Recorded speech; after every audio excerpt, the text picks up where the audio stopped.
Mau nggak kita gubernur dipilih lagi di DPRD? Nggak mau. Ini pestanya rakyat. Kami bisa berpartisipasi 5 tahun sekali aja, Anda akan kebiri. Begitu suasananya. Dan saya mendengarkan itu.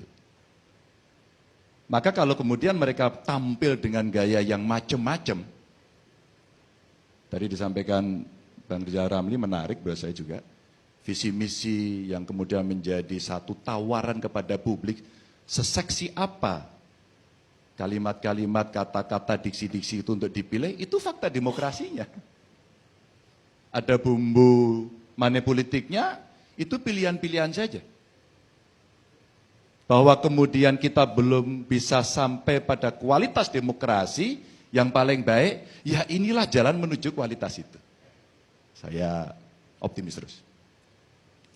Maka kemudian, siapapun yang terpilih melakukan improvisasi dengan sangat baik.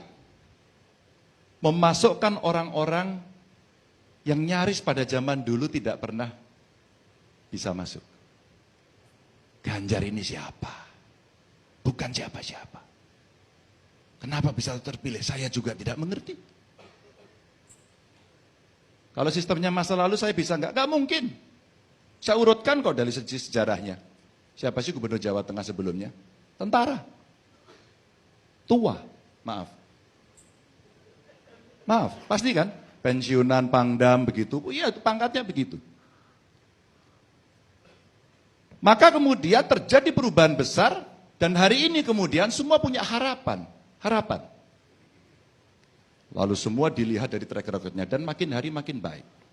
Bahwa ya kita belum terlalu pintar, terus kemudian politik identitas mengemuka, karena itu market potensial yang digarap dengan liberalisasi politik yang seperti ini. Given itu. Lalu siapa yang akan memilih? Ya masing-masing. Lalu bagaimana mengedukasi mereka? Contoh. Lalu bagaimana agar itu dilakukan regulasi? Tapi apakah semua bisa bicara sempurna? Tidak. Tidak. Terbayangkan nggak sih seorang Pak Erick Thohir ini, yang bos bola, perusahaannya banyak, sahamnya masih berapa persen di Dewan? Nggak ada ya. Tiba-tiba jadi Menteri BUMN. Tapi apakah dengan begitu saja? Enggak juga. Ya saya mau baca-baca aja Pak Jokowi mengambil Pak Erick Thohir, kenapa ya? Karena ada success story. Maka success story itu adalah achievement Pak Erick Thohir. Yang kemudian dilihat, bagus, dipraktekkan berhasil, terus kemudian saya yakin. Talent scoutingnya dilakukan dan kemudian didudukkan. Dan hari ini beliau kemudian dipandang banyak orang bahwa, wah ini mau menghajar BUMN, ini keren juga ini gitu. Sampai kapan nggak tahu.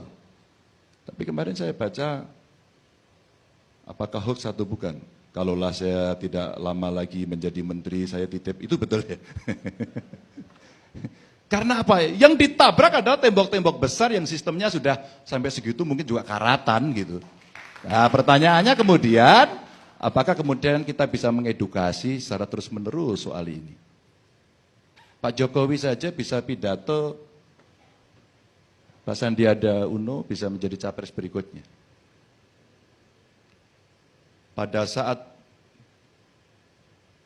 politik nasional menentukan negosiasi yang sangat keras, saya tahu membentuk kabinet saat itu, dan tiba-tiba